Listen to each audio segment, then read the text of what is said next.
नमस्कार दोस्तों, स्वागत है आपका द ग्राउंड रिपोर्ट में। मैं हूं समीर आत्मज मिश्र। उत्तर प्रदेश की राजनीति में इस समय कई दिलचस्प घटनाएं होती दिखाई पड़ रही हैं। आपको याद होगा कि लोकसभा चुनाव के बाद से ही भारतीय जनता पार्टी में केंद्रीय नेतृत्व और राज्य नेतृत्व यानी केंद्रीय नेतृत्व और उत्तर प्रदेश के मुख्यमंत्री योगी आदित्यनाथ के बीच चुनाव हारने की जिम्मेदारी किस पर थोपी जाए, इसको लेकर लंबी बहस चली। पार्टी के भीतर से भी और एक कहा गया जिम्मेदारी किस पर डाली जाए, कौन जिम्मेदार है। चूंकि पूरा का पूरा चुनाव लड़ा गया था प्रधानमंत्री नरेंद्र मोदी के नाम पर, और इसलिए योगी आदित्यनाथ बिल्कुल हावी थे कि अगर जिम्मेदारी है तो ये होनी चाहिए जिसके नाम पर चुनाव लड़ा गया। आखिरकार वहाँ कोई जिम्मेदारी किसी की तय हुई नहीं। कई बैठकें हुई, सारी कुछ हुआ, न किसी का इस्तीफा हुआ, न कोई बात हुई। लेकिन ये जो तलवारें खिंची हुई थी, ये खिंची ही हैं। बीच में म्यान में कभी चली जाती हैं लेकिन फिर खिंच जाती हैं, और एक दूसरे को ये दिखाने की भी कोशिश होती रहती है कि तलवारें खिंची हुई हैं, अंदर गई नहीं है। और गई है भी तो थोड़ी देर के लिए, आराम करने के लिए भले गई हो, लेकिन वास्तव में ये खिंची हुई है। लोकसभा चुनाव के नतीजों के बाद से ही उत्तर प्रदेश में जो माना जाता है कि गृह मंत्री अमित शाह के बहुत करीबी हैं deputy chief minister Keshav Prasad Maurya. Keshav Prasad Maurya 2022 में अपना चुनाव हार गए थे, फिर भी उनको दबाव में बनाया गया डिप्टी चीफ मिनिस्टर। लेकिन योगी आदित्यनाथ ने दबाव में बनाया ज़रूर, पर उनका जो महत्वपूर्ण विभाग था वो विभाग उनसे छीन लिया, और अब तक उनको नहीं दिया है और न ही आगे देने की कोई उम्मीद है। लेकिन लोकसभा चुनाव हारने के बाद भारतीय जनता पार्टी जब हारी है, हारना हम इसलिए कह रहे हैं कि 64 सीट से घटकर वो 33 सीटों पर चली आई थी। एक ज़बरदस्त हार थी, आधे से ज़्यादा सीटें उसकी हो गई, कम हो गई।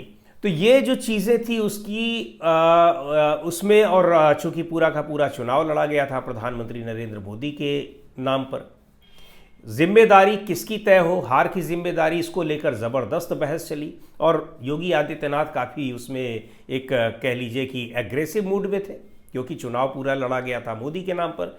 तो बैठकें होती रही, बातचीत होती रही, आखिरकार ये मसला हटा दिया गया, क्योंकि वास्तव में जिम्मेदारी तो दी जानी थी, थोपी जानी थी मोदी के नाम पर। और मोदी जी के नाम पर जब वो प्रधानमंत्री बन गए तो फिर जिम्मेदारी थोपने की हिम्मत कौन दिखाता। लेकिन अब ये हिम्मत दिखाई पड़ने लगी है। जहाँ तक योगी आदित्यनाथ की बात है, तो योगी आदित्यनाथ शुरू से ही उनके जो तेवर रहे हैं वो उस तरीके के नहीं रहे हैं जिस तरीके के भारतीय जनता पार्टी के या एनडीए गठबंधन के दूसरे मुख्यमंत्रियों के होते हैं। वो हमेशा केंद्रीय नेतृत्व के साथ दो दो हाथ करते हुए दिखाई पड़ते हैं, उस तरह से आज्ञा का पालन करते हुए नहीं दिखते हैं जिस तरह से दूसरे मुख्यमंत्री। और इस बात की कसक रहती है केंद्रीय नेतृत्व को, खासतौर पर अमित शाह को। कई बार ऐसा हुआ कि प्रधानमंत्री नरेंद्र मोदी खुद योगी आदित्यनाथ को यह एहसास दिला चुके हैं कि आप हमारी वजह से मुख्यमंत्री बने हैं, खासकर उनके पहले कार्यकाल में। गृह मंत्री अमित शाह तो सार्वजनिक रूप से कह चुके हैं कि इनको हमने बनाया और इसलिए बनाया कि ये वफादार हैं, आज्ञाकारी हैं। लेकिन दूसरे बार जब चुनाव जीते हैं योगी आदित्यनाथ के नेतृत्व में भारतीय जनता पार्टी की सरकार दूसरी बार बनी है, उसके बाद से स्थितियां इसके उलट हो गई हैं। अब योगी आदित्यनाथ उस तरीके से भाव नहीं देते हैं। खास तौर पर पहले कार्यकाल में भी ऐसा नहीं था कि ये बात तो शुरू से है कि वो दूसरे मुख्यमंत्रियों की तरह से नहीं थे, लेकिन दूसरे कार्यकाल के बाद उनके तेवर और भी ज़्यादा सख्त दिखाई पड़ते हैं।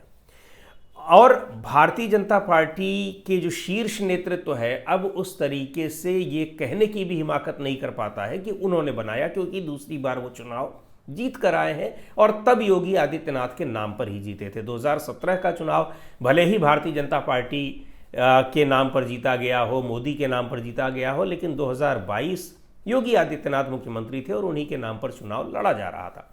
पहले चुनाव से कुछ पहले उनको हटाने की बातें खूब हुई थी, उनको हटाया जाएगा, रिप्लेस किया जाएगा, दूसरा चीफ मिनिस्टर बनाया जाएगा, लेकिन कुछ भी नहीं हुआ और उनके नाम पर चुनाव लड़ा गया। हालांकि ये भी है कि 2017 में जहां 325 सीटें भारतीय जनता पार्टी की थी, वो घटकर 255 पर आ गई, बिल्कुल उसी तरीके से जैसे 2019 की सीटें घटकर भारतीय जनता पार्टी की आ गई वो 240 पर।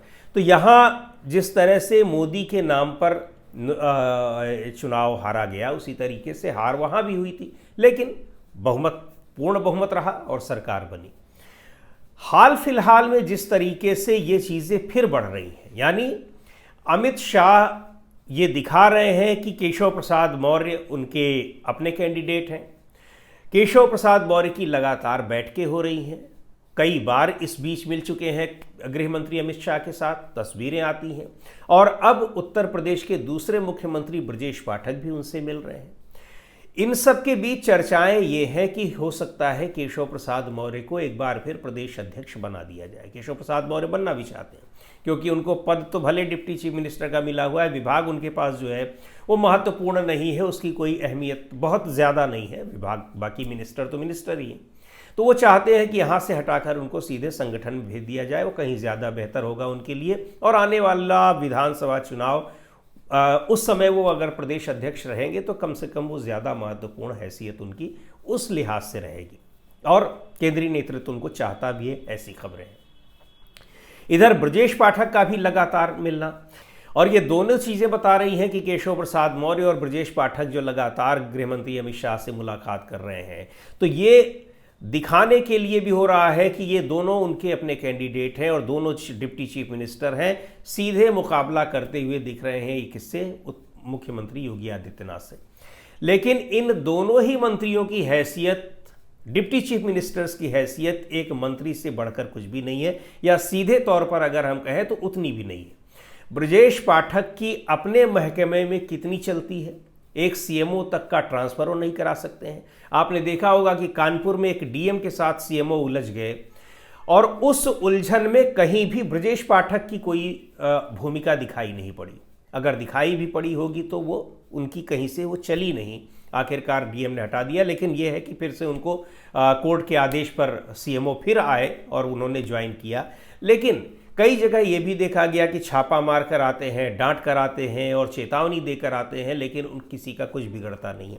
तो ये हैसियत उनकी, चूंकि उनके पास स्वास्थ्य महकमा है, ये है। डिप्टी चीफ मिनिस्टर दूसरे जो है केशव प्रसाद मौर्य, उनका मुख्य विभाग तो ले ही लिया गया। तो अब ये लोग ये दिखाने की कोशिश करते हैं, और अमित शाह भी दिखाते हैं कि हमारे कैंडिडेट हैं, और योगी आदित्यनाथ भी दिखाते हैं कि आप बने रहिए उनके कैंडिडेट, आप हमारे अधीनस्थ एक मिनिस्टर हैं और आपकी भी हैसियत वही है जो दूसरे कैबिनेट मंत्रियों की है। लेकिन और दूसरी ओर एक बात और है, केंद्रीय नेतृत्व, जैसा अभी मैंने कहा कि पहले कार्यकाल से ही आखिरी दौर में, पहले कार्यकाल का जो आखिरी दौर था यानी 2021-22 के आसपास, योगी आदित्यनाथ को हटाने की पूरी चर्चाएं चल रही थी, नहीं हटा पाए। अब जब जीत कर आ गए तो फिर उनको हटाने की स्थितियां भी नहीं रही और थोड़ा लॉजिक भी नहीं बनता था। अब 2024 का लोकसभा चुनाव जब खुद केंद्रीय नेतृत्व अपने चेहरे पर लड़कर हार चुका है 400 पार का नारा देने के बाद, तो अब वो न तो नैतिक रूप से और ना ही वो इतनी ताकतवर हैसियत में है कि वो इनको हटा पाए। आरएसएस की भूमिका, जो आरएसएस की एक बैकिंग कहा जाता है, योगी आदित्यनाथ के साथ भी है, क्योंकि योगी आदित्यनाथ जो हिंदुत्व का एजेंडा है, इस समय मौजूदा दौर में सबसे ज़्यादा आक्रामक तरीके से वो आगे बढ़ा रहे हैं। कावड़ के आप देख लीजिए, कोई भी इस तरह की चीज़ें देख लीजिए, जो जगह जगह मस्जिदों का मामला है, ये सारी चीज़ें, ये पूरी आक्रामकता उनकी ये दिखाती है कि वो हिंदू, जो एक हिंदुत्व के पोस्टर बॉय है, वो इस समय वही है और उनसे बढ़कर कोई दूसरा नहीं है। हालांकि इसको लेकर भी कंपटीशन भारतीय जनता पार्टी में चल रहा है। तो अब योगी आदित्यनाथ को कैसे हटा सकते हैं, लेकिन किसी न किसी तरीके से कोशिश ये ज़रूर होती है कि ऐसा नहीं है कि आप पूरी तरीके से महफूज हैं। पार्टी के भीतर आपके बराबर के नेता यहाँ पर हैं और उनके ज़रिए आपको कभी भी रिप्लेस किया जा सकता है, ये चीज़ें उनको दिखाने की कोशिश होती हैं। एक ताज़ा तरीन और मामला है, इधर बीच इन लोगों की बैठकें लगातार अमित शाह के यहाँ हो रही हैं। अमित शाह के यहाँ से वो तस्वीरें जारी होती हैं और इन नेताओं के यहाँ से भी तस्वीरें जारी होती हैं। इधर राष्ट्रीय अध्यक्ष बनने की बातें हो ही रही हैं कि कब बनेंगे। इस बीच में योगी आदित्यनाथ की बायोपिक पर बनी एक फिल्म आनी है और उस फिल्म का नाम है Ajay, untold story of a Yogi. इस नाम से एक फिल्म बन रही है, उनकी बायोपिक है, उनकी जीवनी। उसको अप्लाई किया गया है उस पर सेंसर बोर्ड के पास। 7 दिन में अमूमन 1 हफ्ते में हो जाता है, उसको क्लियरेंस मिल जाता है। और जैसा कि उसके निर्माताओं का कहना है कि उन्होंने मोटी फीस भी जमा की है, लेकिन 1 महीने हो गए अभी तक उसको क्लियरेंस नहीं मिला। बॉम्बे हाई कोर्ट जाना पड़ा। बॉम्बे हाई कोर्ट ने भी कहा है कि आप क्यों नहीं इसको क्लियरेंस दे रहे हैं, आप बताइए। निर्माताओं का सीधे तौर पर आरोप है कि CBFC जो है, यानी केंद्रीय फिल्म प्रमाणन बोर्ड, वो जानबूझकर इसको क्लियरेंस नहीं दे रहा है। अब CBFC किसके अधीन है? CBFC सीधे तौर पर केंद्र सरकार के अधीन है। योगी आदित्यनाथ की बायोपिक को वो रिलीज होने की अनुमति क्यों नहीं दे रहा है? अब ये समझा जा सकता है क्या चीज़ें हैं, क्यों है। तो बहुत चीज़ें अंदर खाने चल रही हैं। और एक इस बात से और हवा मिली, योगी आदित्यनाथ की ओर से एक बड़ा कैंपेन चलाया गया कि मोदी के बाद कौन, मोदी के बाद योगी। इसके लिए ये कोई RSS का कैंपेन नहीं था। और जो अंदर की खबरें हैं, सूत्रों का कहना है, वो ये कह रहे हैं कि ये योगी आदित्यनाथ ने अपना जो प्रचार माध्यमों के जरिए और PR एजेंसीज के जरिए इस कैंपेन को चलाया है, उसको लेकर वो बहुत नाराज़ भी है। जिस तरीके से योगी आदित्यनाथ को एक तरह से पहले जो सपोर्ट मिल रहा था, इस कैंपेन के बाद चूंकि ये बिना RSS से पूछे हुए ये सारी चीज़ें हो रही थी। अब इसमें कितनी सच्चाई है कितनी नहीं है, लेकिन इस तरह की बातें हैं ज़रूर। और ये कैंपेन चला, जमकर चला, अभी भी चल रहा है। चूंकि एक बार वो सोशल मीडिया में चल पड़ा तो फिर उसकी बातें लगातार हो ही रही हैं। अब इधर संघ प्रमुख मोहन भागवत ने जब 75 साल की उम्र के बाद मोदी, प्रधानमंत्री नरेंद्र मोदी के रिटायरमेंट की एक तरह से घोषणा कर दी। हालांकि रिटायरमेंट प्रधानमंत्री मोदी खुद अपने से ही करेंगे, उसमें मोहन भागवत की कोई भूमिका होने वाली नहीं है, लेकिन उन्होंने ये बात कही तो ये मुद्दा एक छिड़ गया। एक डिस्कशन है, डिस्कोर्स इस पर चलने लगा कि भाई प्रधानमंत्री क्या पद छोड़ेंगे, और अगर छोड़ेंगे तो ये पद, इस पर उनका जो एक अल्टरनेटिव है वो कौन होगा। ये अल्टरनेटिव योगी आदित्यनाथ होंगे या अमित शाह होंगे या फिर कोई तीसरा होगा, इसको लेकर भी चर्चाएं हैं। लेकिन एक बात तय है कि योगी आदित्यनाथ की उत्तर प्रदेश के मुख्यमंत्री के पद पर उनकी कुर्सी को कोई छेड़ने वाला फिलहाल दिखाई नहीं पड़ता है, क्योंकि केंद्र सरकार अगर उनको हटाने की कोशिश करती है तो ये फिर उसके लिए भी खतरा साबित होगा, क्योंकि योगी आदित्यनाथ पद से हट जाएंगे और वो शांत रहेंगे, ऐसा हो नहीं सकता है। दूसरी बात, जिसको वो रिप्लेस करेंगे वो कितना दमदार होगा, ये देखने वाली बात है। और तीसरी, अब आने वाले दिनों में जब कुछ विधानसभा के चुनाव होंगे उत्तर प्रदेश में, हालांकि अभी 2 साल है करीब, तो फिर उसमें भारतीय जनता पार्टी को नुकसान उठाना पड़ेगा। और सबसे महत्वपूर्ण बात यह है कि केंद्र सरकार खुद अब अपनी सरकार को, अपने को बचाने में ज़्यादा लगी हुई है, बजाय इसके कि किसी दूसरी सरकार को छेड़ने की। लेकिन ये संकेत बार बार दिए जा रहे हैं कि योगी आदित्यनाथ को हटाया भी जा सकता है। और चूंकि अभी जो ये मुलाकातों का दौर चल रहा है उत्तर प्रदेश के नेताओं का, तो उसमें ये भी है कि अभी मंत्रिमंडल का भी विस्तार होना है, प्रदेश अध्यक्ष का को तो बनना ही है। मंत्रिमंडल के विस्तार में भी अभी करीब 6 मिनिस्टर और बन सकते हैं, 54 हैं और 60 हो सकते हैं, तो अभी 6 का इसको बचा हुआ है।